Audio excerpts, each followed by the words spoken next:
오늘 우리에게 주신 하나님 말씀 잠언 22장입니다.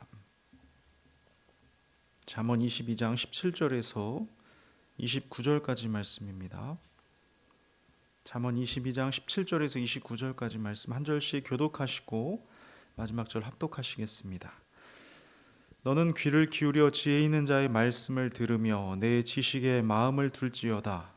이것을 네 속에 보존하며 네 입술 위에 함께 있게 함이 아름다움이니라. 내가 내게 여호와를 의뢰하게 하려 하여 이것을 오늘 특별히 내게 알게 하였노니 내가 모략과 지식의 아름다운 것을 너를 위해 기록하여 네가 진리의 확실한 말씀을 깨닫게 하며 또 너를 보내는 자에게 진리의 말씀으로 회답하게 하려 함이 아니냐.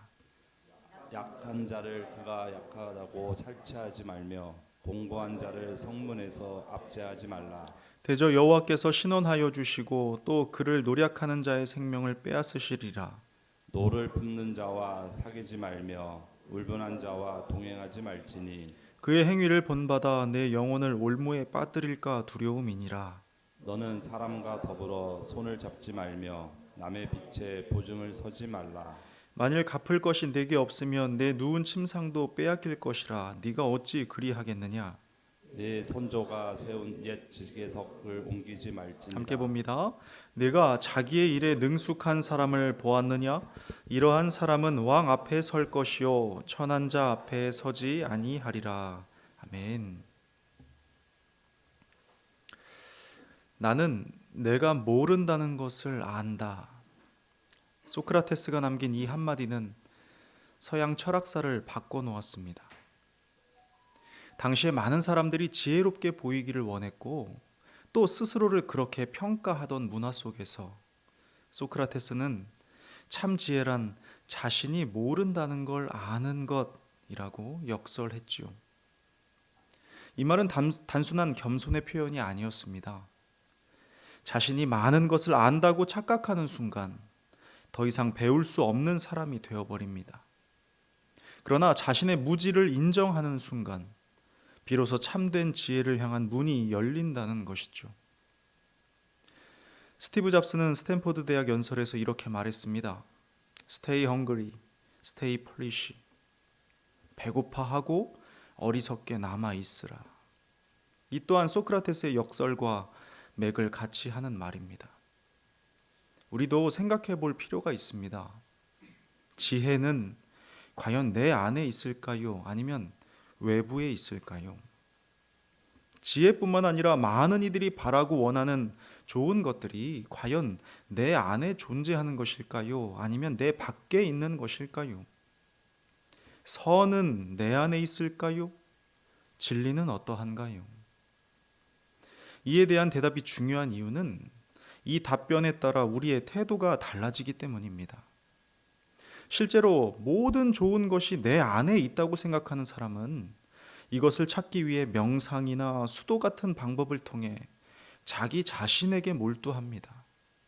반면에 모든 좋은 것이 외부에 있다고 생각하는 사람은 이것을 소유하기 위해서 그 외부의 대상에게로 나아가게 되니까요.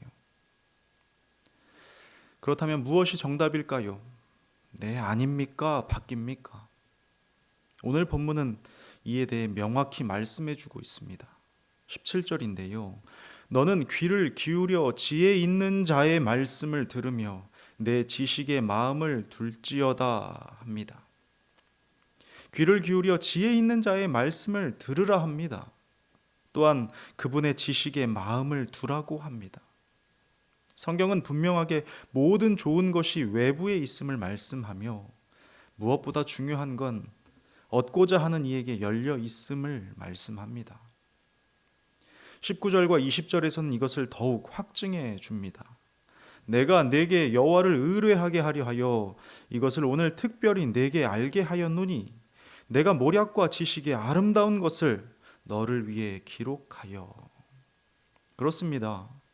성경은 외부적 대상이 바로 여호와 하나님이시며 그분을 의뢰하는 것이야말로 지혜와 지식과 아름다운 것을 얻는 길이라고 선언합니다.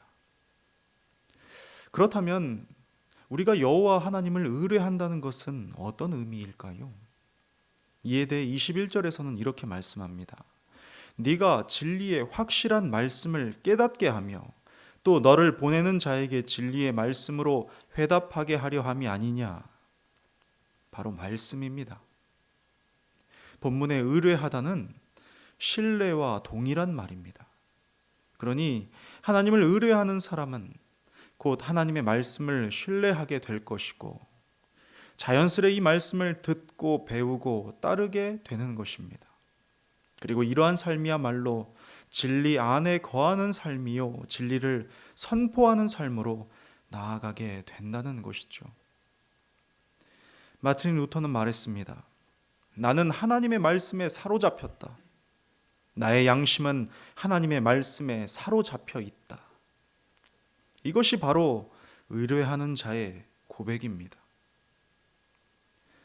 그런데 우리가 오해하지 말아야 할 것이 있습니다. 진리의 말씀을 깨닫는다는 것은, 말씀에 사로잡혔다는 것은 신비한 무언가를 알게 된다는 뜻이 아닙니다. 오히려 구체적이고 선명하게 하나님께서 원하시는 일을 알게 된다는 뜻이고, 이 하나님의 말씀의 방향대로 분명하게 걷는 것을 의미합니다.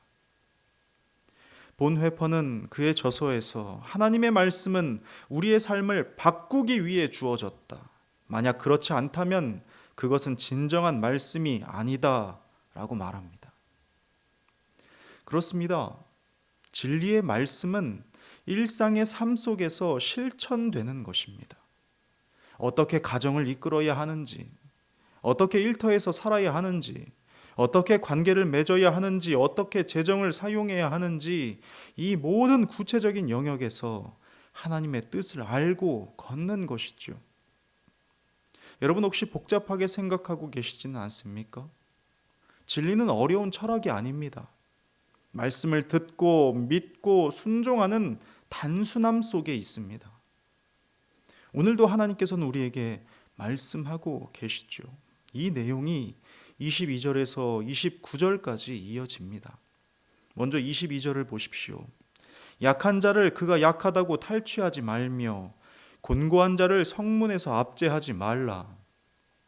먼저는 약자를 보호하는 것이 하나님의 뜻인 것을 알 수 있습니다. 세상은 약육강식의 논리가 지배하지만 하나님의 말씀은 그와 정반대를 이야기합니다. 그래서 기독인으로 사는 게 참 어려운지도 모릅니다. 강한 자이기 때문에 약한 자를 섬겨야 하고, 선생이기 때문에 제자의 발을 씻기며 모두가 싫어하고 멀리하는 것에 손을 대어야 하기 때문입니다. 예수님께서 말씀하셨습니다. 너희 중에 누구든지 크고자 하는 자는 너희를 섬기는 자가 되라. 이것이 하나님 나라의 원리입니다. 또한 분노와 울분을 본받지 않는 것이 하나님의 뜻이라고 말씀합니다. 타인을 향한 것이든 자신을 향한 것이든 이 악을 마음에 담아두어서는 안 된다고. 왜냐하면 결국 자신의 영혼을 더럽히게 되고 하나님 아닌 것에 사로잡히게 만들기 때문에 분노와 울분을 담지 말라 하십니다. 우리 시대는 분노의 시대거든요. 정치적 분노, 사회적 분노, 개인적 분노. 더욱이 사람들은 이 분노를 정의로운 감정인 것처럼 포장까지 합니다. 분노하는 것은 쉬운 일입니다.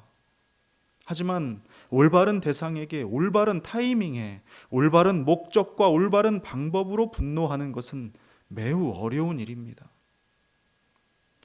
또한 말씀하시길 사람을 의지하거나 사람에 끌려다녀서는 안 된다고 합니다. 사람은 의지의 대상도 신뢰의 대상도 아니기 때문이죠. 시편 기자는 146편에서 이렇게 말씀한 바 있습니다. 방백들을 의지하지 말며 도울 힘이 없는 인생도 의지하지 말지니. 더 나아가서 오늘 말씀은 이익을 위해 남모르게 비열한 행동을 해서는 안 된다고 말씀하지요. 정직과 성실로 살으라 합니다. 남들이 보지 않는 곳에서도 아무도 알아주지 않아도 하나님이 보고 계시다는 사실을 기억하는 것, 그저 내게 맡겨진 일과 기량을 능숙하게 개발하여 주님 닮은 정직과 성실로 자리를 지켜내라는 것이 22절에서 29절까지의 말씀의 내용입니다. 29절을 한번 살펴봅니다. 네가 자기 일에 능숙한 사람을 보았느냐? 이러한 사람은 왕 앞에 설 것이요 천한 사람 앞에 서지 아니하리라 합니다. 여기서 능숙한이라는 말은요, 원문으로 마히르인데요, 단순히 기술적 숙련도가 아니라 도덕적 탁월함까지 포함하는 개념입니다. 그러니 이 모든 말씀들을 통해서 하나님의 지혜는 추상적인 철학이 아님을 알 수 있습니다. 일상의 모든 영역에서 실천되는 구체적인 삶의 원리인 것이죠. 그렇습니다. 모든 선한 것은 내 안이 아니라 내 밖에 존재합니다. 그리고 그 대상이 바로 여호와 하나님이십니다. 따라서 우리는 하나님을 의뢰하고 신뢰함으로써 모든 선한 것을 소유할 수 있게 됩니다. 그리고 이 신뢰함의 구체적인 방법이 하나님의 말씀이었습니다. 그러니 이제는 이 말씀에 근거한 구체적인 삶의 방식을 세우십시오. 가정이든 직장이든 학교이든 상관없이, 예외 없이, 타협 없이 만나는 모든 이들을 향해 말씀에 근거한 사고와 언어와 태도의 방식을 선택하십시오. 이것이 오늘 우리가 기억해야 할 핵심입니다. 여러분, 우리는 얼마나 자주 상황에 따라서 다른 기준을 적용하며 삽니까? 그러나 참된 지혜는 일관성이 있습니다. C.S. 루이스는 말했죠. 진실성이란 남들이 보고 있을 때와 보고 있지 않을 때 똑같이 행동하는 것이다. 다니엘은 왕궁에서도 사자굴에서도 동일한 태도를 보여주었습니다. 요셉은 보디발의 집에서도 감옥에서도 총리가 되어서도 하나님을 신뢰하는 삶을 살았습니다. 그러니 우리 또한 새로운 다짐으로 살아내야 합니다. 내 안에서 답을 찾으려 하지 마십시오. 내 경험과 내 감정을 절대화하지 마십시오. 하나님의 말씀에서 답을 찾고 하나님의 말씀을 기준으로 삼아 오늘 하루를 살아내십시오. 네 귀를 기울여 지혜 있는 자의 말을 들으며 네 마음을 내 지식에 둘지어다. 이 말씀이 날마다 우리 모두의 고백 되기를 주님의 이름으로 축복합니다. 기도하겠습니다. 하나님 아버지, 감사합니다. 오늘도 우리가 나아가야 할 방향을 알게 하시고 하나님을 의뢰하고 신뢰함으로 그 말씀을 기준 삼아 살아가야 함을 가르쳐 주시니 감사합니다. 오늘도 성령께서 동행하시기를 소망합니다. 이 모든 아름다운 일들을 해낼 능력이 우리에게는 없사오니 간구하오니 성령께서 우리를 붙잡아 주시고 주님과 함께 이 복된 하루를 만들어 갈 수 있도록 주여 도와 주시옵소서. 감사드리며 예수님의 이름으로 기도드립니다. 아멘.